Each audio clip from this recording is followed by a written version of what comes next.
Welcome back to the Afridamus Report. Ladies and gentlemen, we are continuing from the last segment with Credo Mutuwa to continue spreading this good old knowledge, this knowledge that you cannot get anywhere, not in books, because you see that, just because you didn't read it in a book doesn't mean it doesn't exist. People write books from their perspectives. But what about the people that they are writing about? You cannot know the people more than they know themselves. So let's allow Credo Mutuwa's second segment to continue. Enjoy. Please like and subscribe to the channel.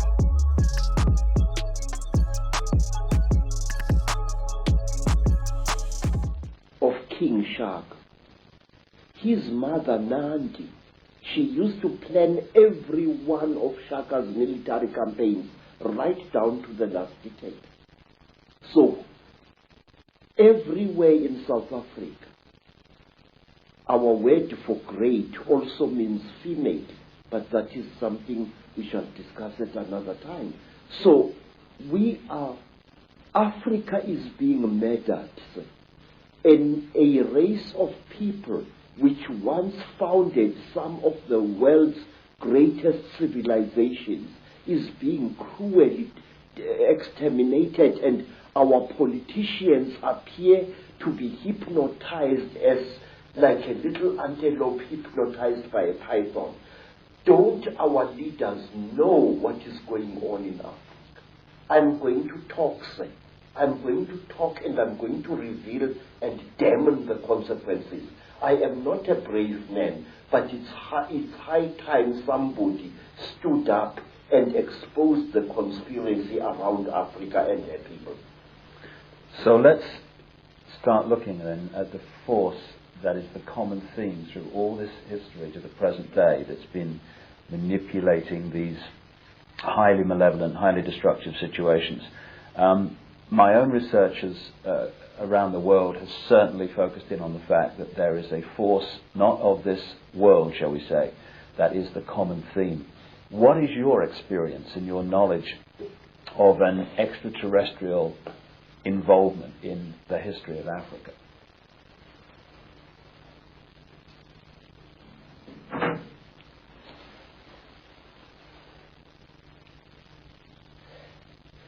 One of the most secret stories that was revealed to me, sir, is about these beings.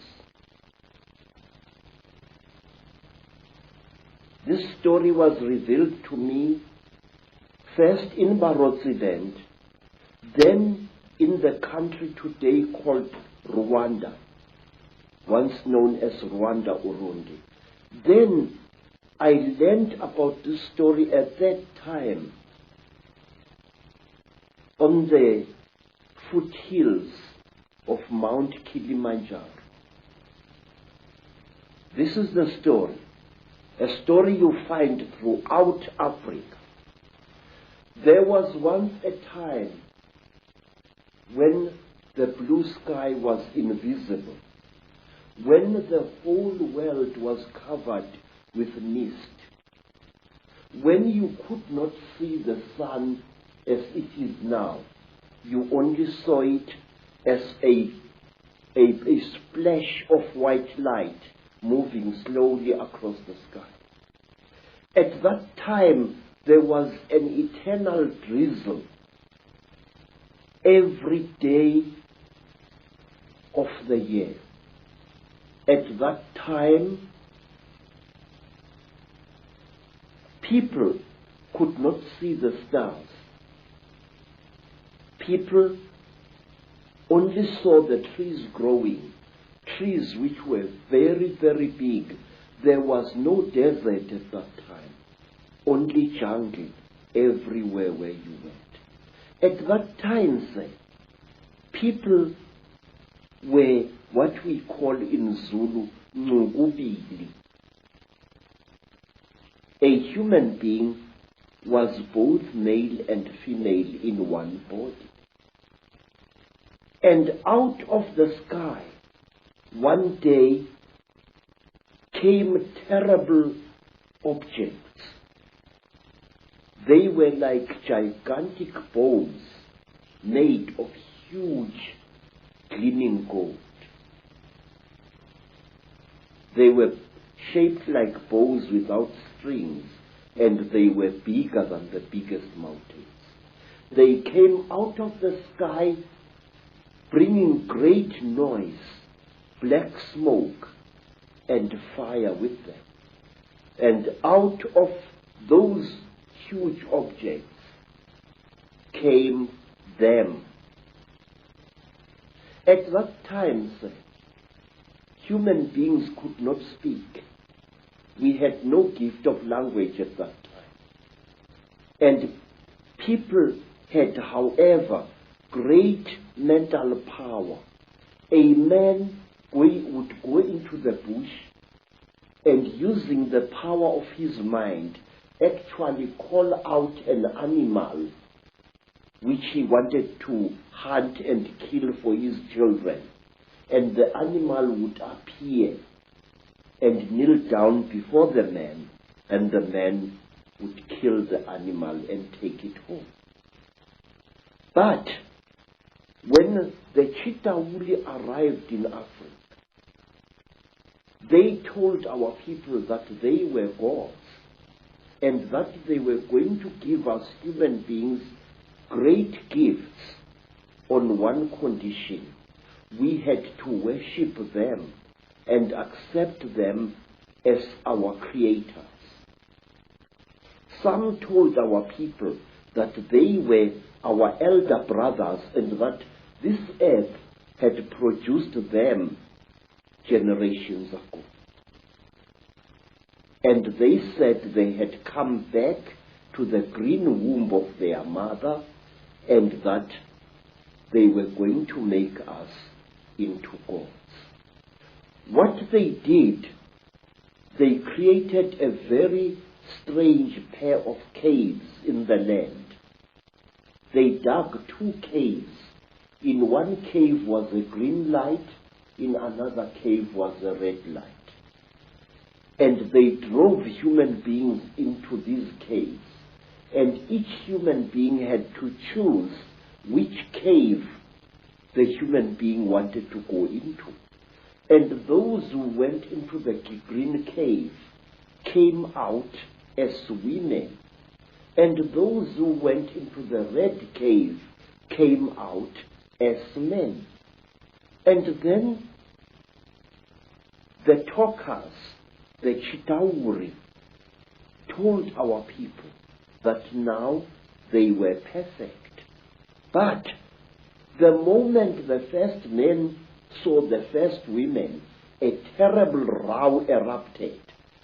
The women hated the men because they looked between their legs and they saw what they thought were snakes dangling between the legs of the men. And the men hated the women because they looked on their chests and they saw these big things. What they were, they did not know. And then the Chitauri laughed. It was to them a very, very big joke. And then the Chitauri said, if you serve us, you wretched little human beings, we are going to make you into gods. And the human beings agreed to serve the Chitauri. And the Chitauri gave human beings a second gift, the gift of language. People started talking with their tongues where they had talked with their minds before. And there was a big rubbish starting again, because this man did not know the language of that man. And when this man greeted that man, this man thought that he was being insulted, and so a lot of murder and culpable homicide started taking place all over the world. When our people were given language, they found to their horror that they had lost much of their mental powers. They had paid a terrible But the Chitauri were now the masters of human beings. They made them, the human beings, to go into holes in the ground and to mine metal, gold, copper, tin, all kinds of metal. The Chitauri forced our people to mine. And the people were very unhappy because they couldn't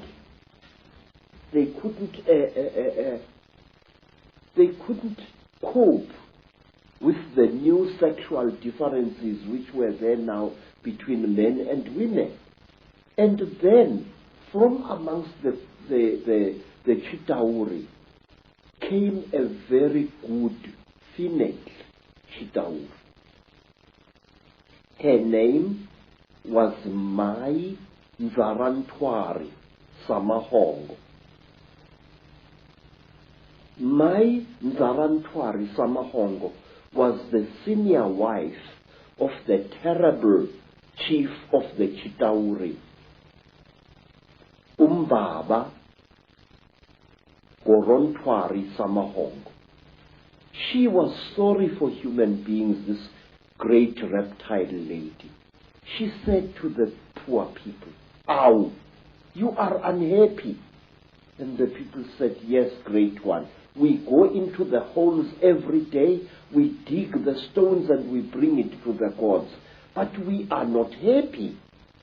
And Mai Nzarantwari scratched her scaly chin and began to think and to think. She was terribly ugly. Her eyes were awful, like lights in the darkness. But she had mercy in her heart. And she taught the men and the women how to make love. And she said, "Look, we divided you into males and females. Now this action is going to bring you together." But it did not, because anyone who receives a gift from the Ntwari, the children of the python, is always in trouble. What happened was that when one guy slept with his wife, he didn't find her much, so he went to steal another guy's wife, and there was a big remorse, as we say in Afrikaans, starting. So men started stealing each other's wives and each other's girlfriends, and women started stealing each other's husbands, and there was a big nonsense in the land. And King Umbaba, the terrible lord of the Ntwari, the reptile people, said, "Look what you've done, you stupid old woman. Now these people, they are making such a noise. Listen to all that screaming in the bush. They are busy making love there, and our gold is not being dug, and you are responsible for this." Nzarantwari thought and thought and thought and thought, and then she got a plan. And she said, "I will make them stop. When they make love to each other, the female is going to get pregnant. And when she is pregnant, the male is going to leave her alone. And that noise in the bush will not be so disturbing to you, my lord." And Umbaba said, "You had better. There is no production here." And so all the women in the world was pregnant, and Umbaba was furious with his wife. And so it went on and on, until one day Nzarantwari activated a black hero called Mweru. And Mweru challenged the great chief of the serpent people to a fight. And he cut off the royal penis of the king of the snake people. And that caused a big war. Mweru ran away.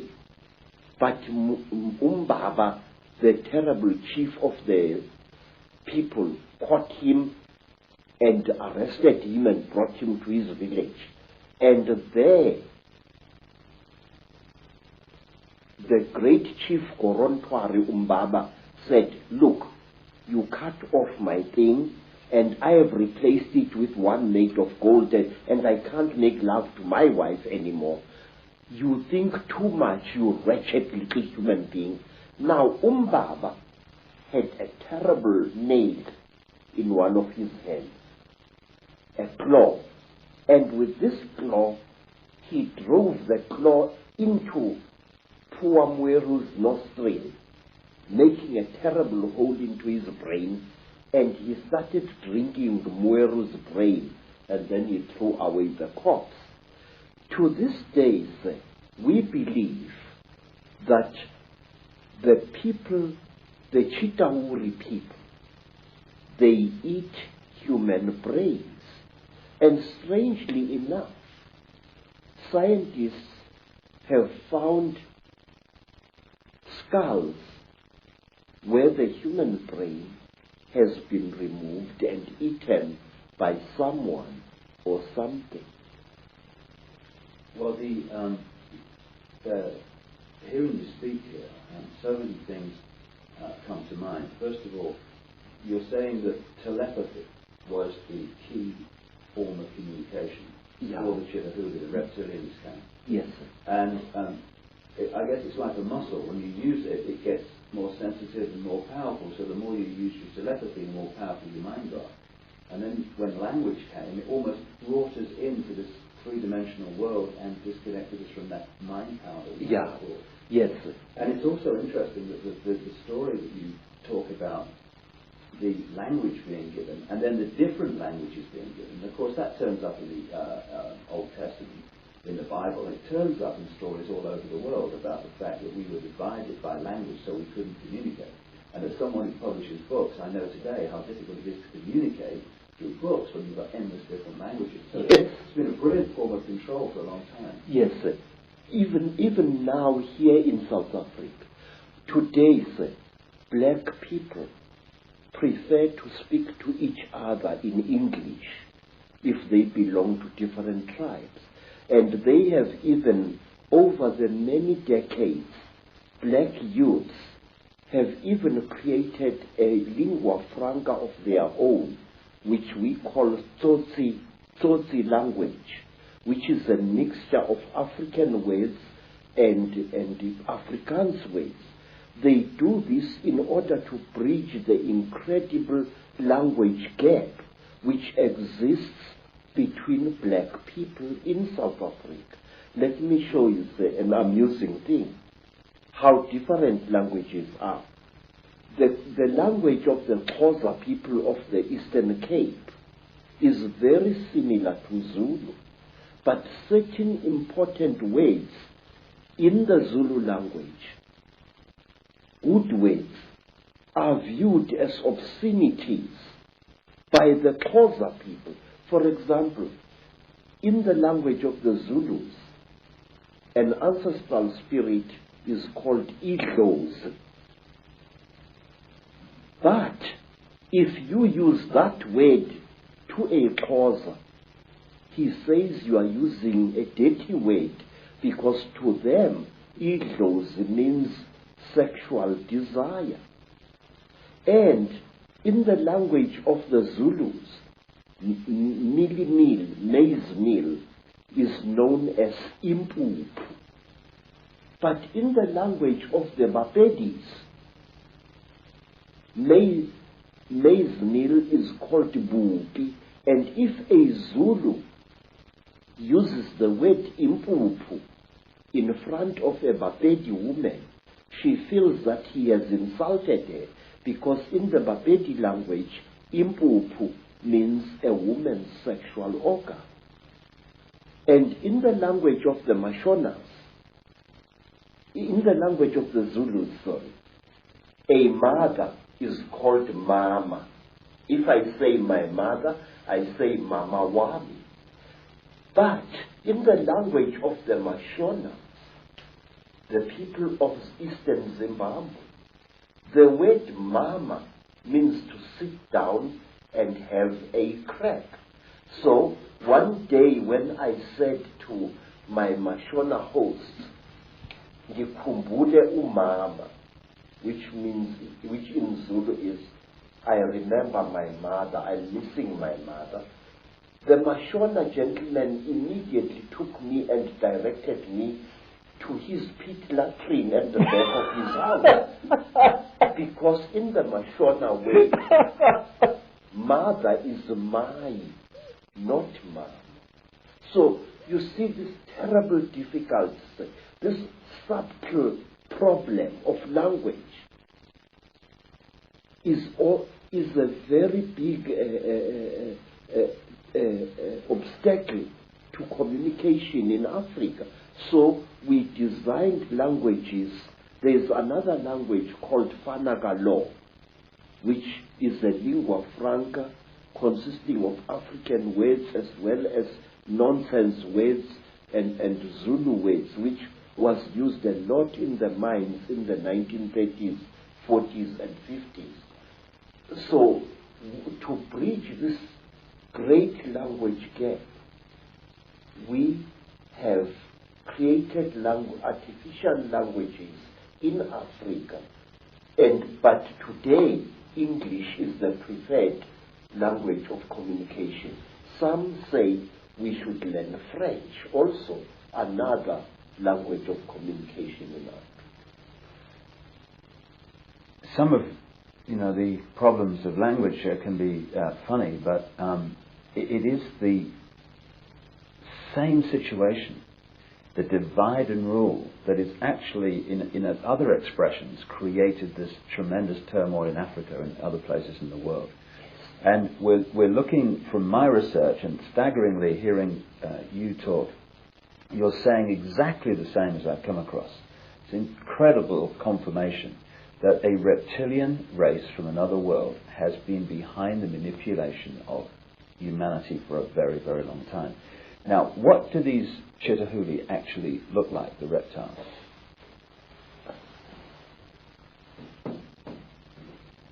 I'm not a good artist. You're better than me, that's for sure. But this is how we believe the Chitauri look like. They were created in this. You see, sir, you white people say that there are alien beings on this earth.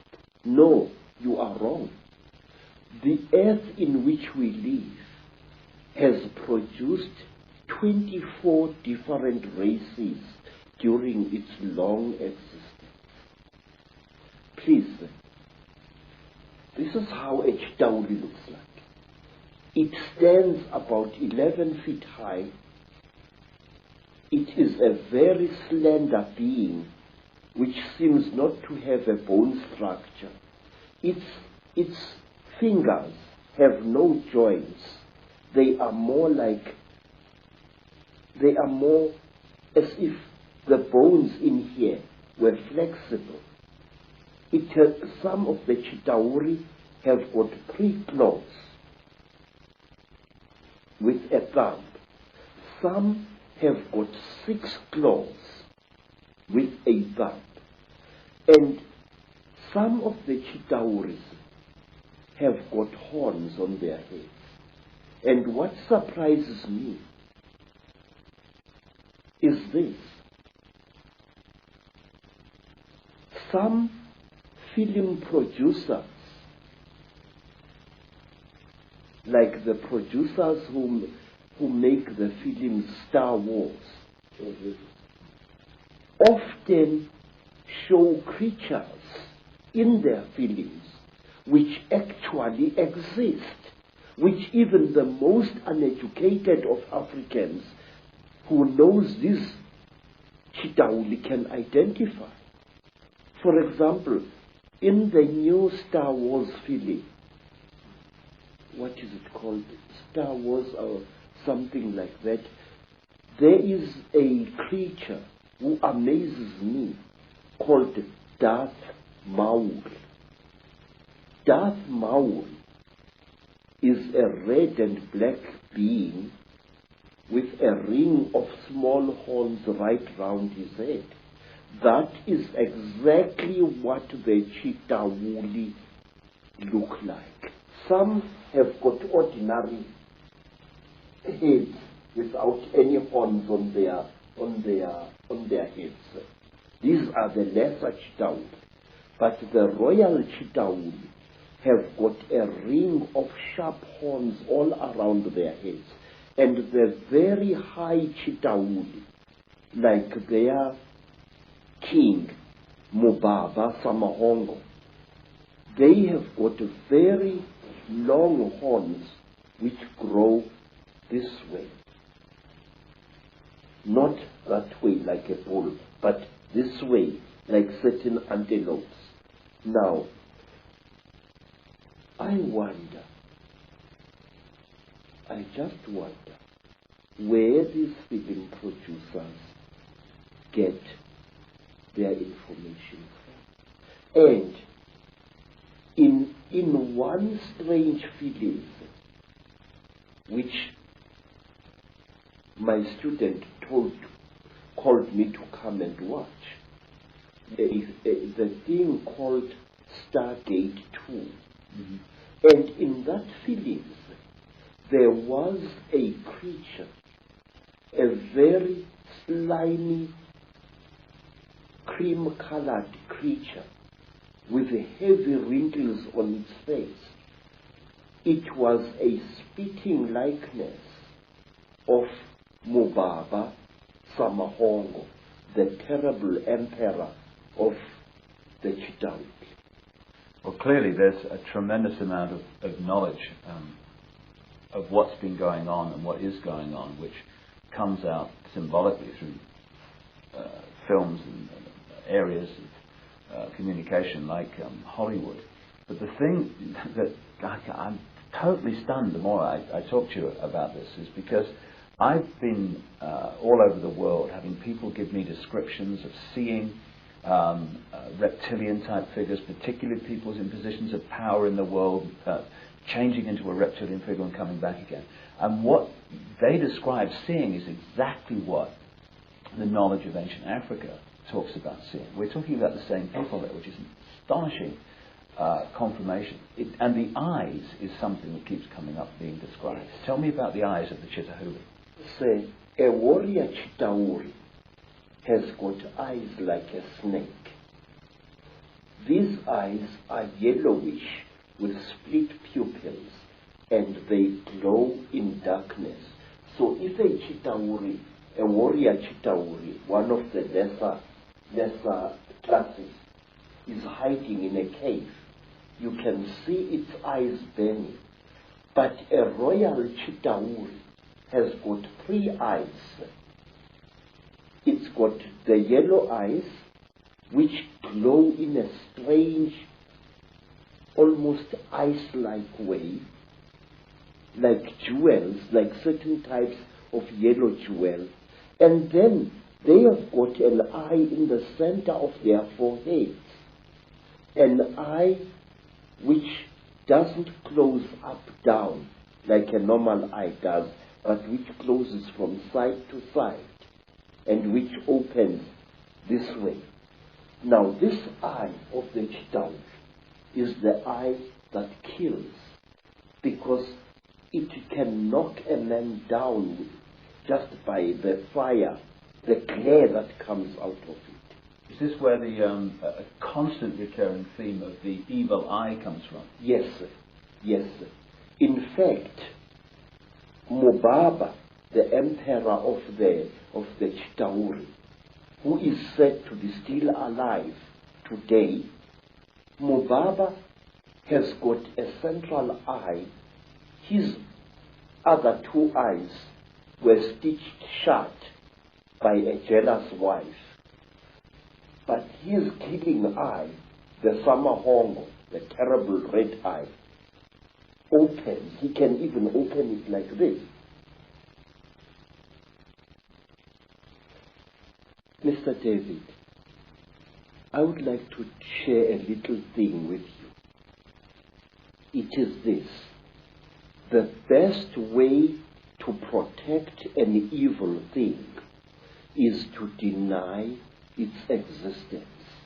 And if you talk about things such as the Chitauri, if you talk about things such as the Mandinda, there are many people who say to you, rubbish, this thing does not exist.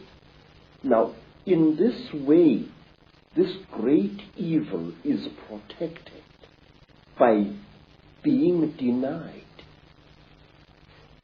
One day in my long travels through the world, I was in New York, in that place called Harlem. Thank you for watching, and please don't forget to like and subscribe to the channel for more content. Thank you.